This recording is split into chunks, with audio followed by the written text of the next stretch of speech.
من انتا ما انتا، آپ کون ہیں اور آپ کیا ہیں؟ نبی علیہ السلام نے کہا جہاں تک تو یہ کہہ رہا ہے کہ تو کون ہے تو انا محمد ابن عبداللہ، میں محمد ابن عبداللہ ہوں، اور جہاں تک تیرا یہ کہنا ہے کہ تو کیا ہے تو پھر سن انا محمد الرسول اللہ۔ اس نے یہ بات سننی تھی، وہیں سے بھاگ گیا، وہیں سے بھاگ گیا، وہاں کا رہنے والا تھا نہیں، باہر سے آیا تھا، کسی نے بتایا تھا، بھاگ گیا۔ حدیث میں آتا ہے کہ مدینے کے آخری وقت میں وہ آیا، یعنی آخری چل رہا تھا وقت، 9واں سال چل رہا تھا یا 10واں چل رہا تھا آخری، وہ کہیں سے آ گیا۔ وہ اب دروازے نبی علیہ السلام نے دوسری بات ہی نہیں کی، لقیتنی بمکہ، تو مجھے مکہ میں ملا تھا، تو مجھے کہاں ملا تھا؟ مکہ میں ملا تھا۔ حیران ہو کے کہنے لگا یا رسول اللہ اتنے عرصے کے بعد آپ مجھے پہچان گئے، میں امید کرتا ہوں کہ آپ اپنے امتیوں کو حوض کوثر پر بھی پہچان لیں گے۔ اللہ کی بندو، ہم نبی علیہ السلام کی امت ہے، انشاءاللہ نبی علیہ السلام کے ہاتھوں سے حوض کوثر کا پانی بھی انشاءاللہ پئیں گے۔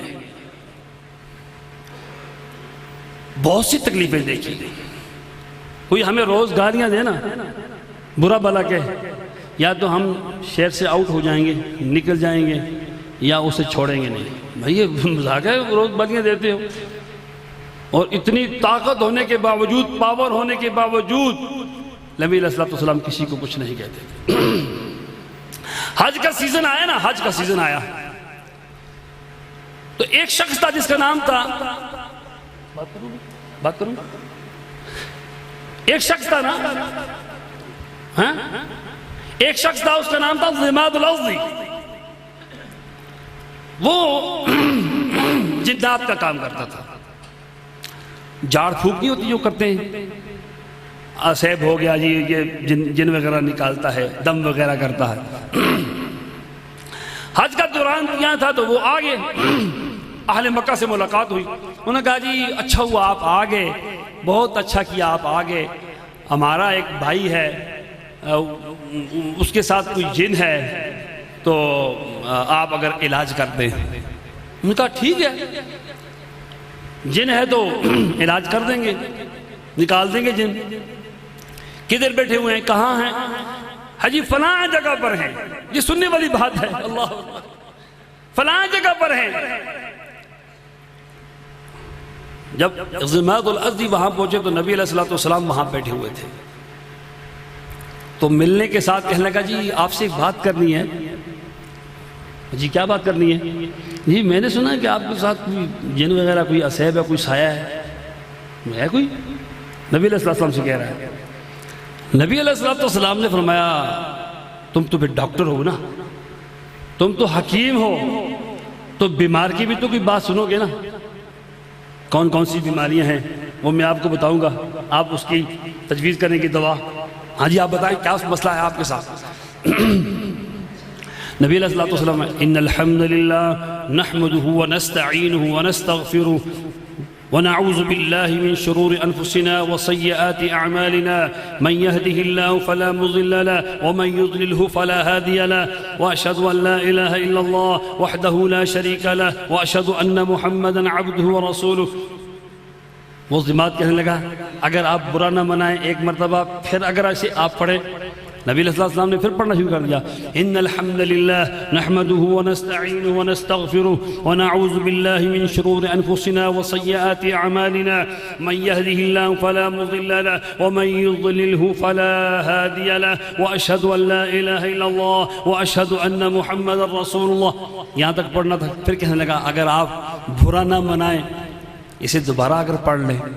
وہ ضماد کہہ رہا ہے آپ نے پھر پڑھا ان الحمد للہ نحمده ونستعینه ونستغفره ونعوذ باللہ من شرور انفسنا وسیئات اعمالنا من يهده الله فلا مضل له ومن يضلله فلا هادي له واشهد ان لا الہ الا اللہ. ادھر سے نبی صلی اللہ علیہ وسلم پڑھ رہے ہیں اشہد ان لا الہ الا اللہ, اور ادھر سے زماد الارض پڑھ رہا ہے اشہد ان لا الہ الا اللہ.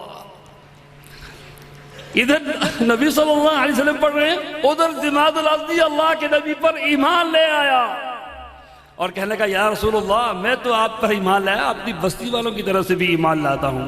ایک جنگ میں جاتے ہوئے نا کہاں وہاں سے کسی نے پیالہ اٹھا لیا, نبی علیہ السلام چھوڑ دو, یہاں جانتے نہیں ہو یہ ہمارے بھائی زماد کا قبیلہ ہے, چھوڑ دو.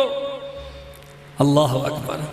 کس طرح سے نبی علیہ السلام نے لوگوں تک ایمان کی باتیں پہنچائی, اور جن کے نصیب میں تھی, جنہوں نے کوشش کی, انہوں نے ایمان حاصل کر لیا. وگرنہ ابو جہل تو روز قرآن سنتا تھا, عتیبہ شیبہ سنتے تھے, ابو لہب کے ساتھ دیوار جڑی ہوئی تھی, وہ روز سنتا تھا, بلکہ دیکھتا بھی تھا نبی علیہ السلام کی نماز کو بھی, آپ کی قرات کو سنتا بھی تھا. اب جو کوشش کرتا ہے نا ایمان تو سے نصیب ہوتا ہے. صہیب کہاں سے آیا؟ روم سے. بلال حبش سے آیا. سلیمان فارس سے آ کر نبی علیہ السلام پر ایمان لا رہا. ابو جہل نہیں ایمان لایا. کتنی بار نبی علیہ السلام اس کے پاس گئے, رشتہ داری تھی, بھائی ایمان لے آؤ, میری بات مانتا. ایک مرتبہ تو کہنے لگا آج جو دروازے پہ آیا ہوا ہے میں اس کی بات ضرور مانوں گا. دروازہ کھولا تو سامنے نبی علیہ السلام کہا اشہد ان لا الہ الا اللہ. کہنے لگا نہیں میں یہ نہیں بات مانتا. اب تو انہیں پتہ چل رہا ہوگا نا, وہ تو بدر میں جب مارے گئے تو نبی علیہ السلام کیا کہہ رہے تھے, میں نے تمہیں نہیں کہا تھا کہ میری بات مان لو, اللہ کی بات سن لو, قرآن پر ایمان لاؤ, مجھ پر ایمان لاؤ, اللہ پر ایمان لاؤ. حضرت عمر نے کہا یہ نہیں سن سکتے, ماں کیوں نہیں سن سکتے, اللہ انہیں سنا رہا ہے اس وقت میری باتیں. کیفیت ہی کچھ ہوتی ہے. اللہ اکبر. ہم جو مردے کو دفن کرتے ہیں نا کیفیت کچھ اور ہوتی ہے, ہمیں کچھ اور نظر آ رہا ہوتا ہے. وہ مصر میں فرعون کی لاش پڑی ہو کہ نہیں پڑی ہوئی جی, کہتے ہیں اسے ممی نہیں کیا جاتا, یعنی اسے مسالہ وغیرہ سامنے پڑی ہوئی ہے, لیکن قرآن کہتا ہے النار یعرضون علیہا غدوا وعشیا ویوم تقوم الساعة آل فرعون اشد العذاب. صبح شام آگ پیش کی جاتی ہے, سامنے دیکھنے والا کہہ رہا ہوگا کدھر آگ پیش کری ہے, تمہارے سامنے. اللہ کہتا ہے آگ پیش کی جا رہی ہے. اللہ اکبر. اللہ ہمیں جہنم سے بچائے. تو چوتھی خصوصیت فرمایا نبی صلی اللہ علیہ وسلم نے, آپ کو مقام شفاعت دی گئی. مقام کسی نبی کو دی گئی ہے جی, مقام شفاعت آپ کو دی گئی, اور آپ نے شفاعت کرنی ہے. کیا فرمایا تھا نبی صلی اللہ علیہ وسلم نے, صلی اللہ علیہ وسلم, ہر ایک نبی کو دعا کا اختیار دے دیا گیا. جو دعا کرے گا اللہ تو دعا کو قبول کرے گا. میں نے دعا کی نہیں, میں نے تو اپنی دعا اپنی امتیوں کے لیے محشر کے میدان میں رکھی ہوئی ہے, میں وہاں دعا کروں گا اللہ میری امتیوں کو معاف کر دے. کتنا پیار ہے یار, کتنی محبت ہے اللہ کے نبی کو ہم سے جی. کیا ہمیں بھی اللہ کے نبی سے محبت ہے؟ اگر ہمیں اللہ کی نبی سے محبت ہے تو پھر بہت سی چیزیں چھوڑنی پڑے گی میرے بھائی.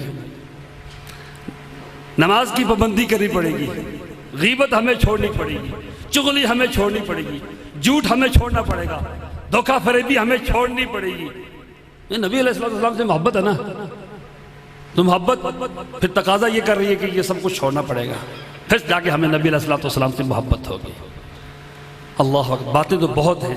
تو آخری بات میں کرتا ہوں کہ اگر میں شفاعت پر بولوں تو بہت لمبا موضوع ہے, مجھے یہ واقعہ ہے کہ اذان کا وقت قریب ہو رہا ہے. آخری بات نبی علیہ السلام نے فرمایا کہ مال غنیمت جو ہے مجھ پر حلال کر دیا گیا. پہلے امتیوں پر مال غنیمت حلال تھا, کہتے تھے رکھ دیتے جمع کر کے, آسمان سے آگ آتی تھی. میری امت پر کیا کر دیا گیا, اسے حلال کر دیا گیا. اور اس امت کا دیکھیں کتنا فائدہ ہے. اللہ اکبر. پہلی امتوں میں کپڑے پہ گندگی لگتی تھی, کینچی کے ساتھ کاٹنا ضروری تھا. اس امت کے لیے کیا ہے, اگر گندگی لگی ہے تو پانی سے دھو لیں, صاف. چھیٹے پڑ گئے تو دھو لیں, صاف ستھرے ہو جائیں گے. تو کون سی چیزیں میں نے آج آپ کے سامنے بیان کی. پہلی خصوصیت کیا ہے, پہلی خصوصیت کیا چیز بیان ہوئی؟ آپ کا رعب، دبدبا مسیرت شہر کسی نبی کو عطا نہیں، رسول اللہ کو عطا ہوا۔ 1 مہینے کی مسافت سے دشمن آپ سے گھبراتا ہے۔ دوسری خصوصیت کیا بیان ہوئی آپ کے سامنے؟ زمین ساری کی ساری سجدہ گاہ بنا دے گی۔ تیسری خصوصیت، آپ کو قیامت تک کے لیے نبی بنا دیا گیا، آپ کے بعد نہ کسی نبی نے آنا ہے نہ آئے گا، آپ خاتم النبیین ہیں صلی اللہ علیہ وسلم۔ چوتھی چیز، مقام شفاعت آپ کو عطا کی گئی، آپ اپنی امتیوں کے لیے شفاعت کریں گے۔ 120 صفحے ہوں گی۔ کتنی صفحے ہوں گی میرے بھائیوں؟ جنتی کو کتنی صفحے ہوں گی؟ 100، اس میں سے 80 صفحے امت محمدی علیہ السلام کی ہوں گی صلی اللہ علیہ وسلم۔ اور آخری بات کون سی کی تھی؟ مال غنیمت جو اللہ تعالیٰ نے اس امت کے لیے حلال کر دی گی۔ اللہ سے دعا ہے جو میں نے کہا آپ نے سنا، اللہ ہمیں قرآن پر عمل کرنے والا بنا دے، حدیث مصطفیٰ پر چلنے والا بنا دے، اس پر عمل کرنے والا بنا دے۔ اللہ بیماروں کو شفاء کاملہ عطا کر دے۔